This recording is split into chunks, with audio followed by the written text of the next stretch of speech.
ইউক্রেনকে পশ্চিমা ক্ষেপণাস্ত্র দিয়ে রাশিয়ার গভীরে হামলা করার অনুমতি দেওয়ার কথা বিবেচনা করে পশ্চিমারা আগুন নিয়ে খেলছে বলে হুঁশিয়ারি দিয়েছে রাশিয়া।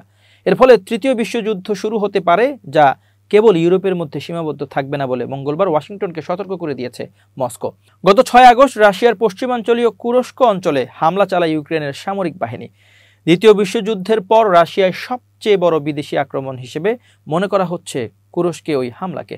রাশিয়ার প্রেসিডেন্ট ভ্লাদিমির পুতিন বলেছেন, রাশিয়ার পক্ষ থেকে হামলায় যথাযথ জবাব দেওয়া হবে। আর 20 বছরের বেশি সময় ধরে পুতিনের পররাষ্ট্রমন্ত্রী হিসেবে দায়িত্ব পালন করে আসা সের্গেই ল্যাভরভ বলেছেন, পশ্চিমারা ইউক্রেন যুদ্ধের উত্তেজনা বাড়ানোর চেষ্টা করছে এবং সরবরাহকৃত বিদেশি অস্ত্র ব্যবহারে নিষেধাজ্ঞা শিথিল করার বিষয়ে ইউক্রেনের অনুরোধ বিবেচনা করে সমস্যা সৃষ্টি করতে চায়। 2022 সালে ইউক্রেন যুদ্ধ শুরুর পর থেকে পুতিন বারবার বিশ্বের বৃহত্তম পারমাণবিক শক্তিধর দেশ যুক্তরাষ্ট্রের সঙ্গে আরও বিস্তৃত যুদ্ধের ঝুঁকি সম্পর্কে সতর্ক করে দিয়ে আসছেন। যদিও তিনি বলেছেন, মার্কিন নেতৃত্বাধীন পশ্চিমা সামরিক জোট ন্যাটোর সঙ্গে সংঘাত চায় না রাশিয়া। মঙ্গলবার মস্কোতে সাংবাদিকদের সঙ্গে আলাপকালে ল্যাভরভ বলেছেন, আমরা এখন আবারও নিশ্চিত করছি যে আগুন নিয়ে এই খেলা এবং তারা ছোট বাচ্চাদের মতো ম্যাচ খেলছে, যা বড় চাচা ও খালাদের জন্য অত্যন্ত বিপজ্জনক, বিশেষ করে যাদের এক বা অন্য একাধিক পশ্চিমা দেশের পারমাণবিক অস্ত্রের দায়িত্ব দেওয়া হয়েছে।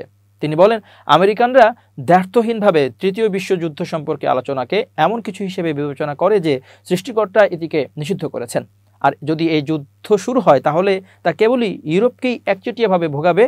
রাশিয়া তারপর পারমাণবিক মতবাদের বিষয়টি স্পষ্ট করেছে বলেও মন্তব্য করেছেন ল্যাভরভ।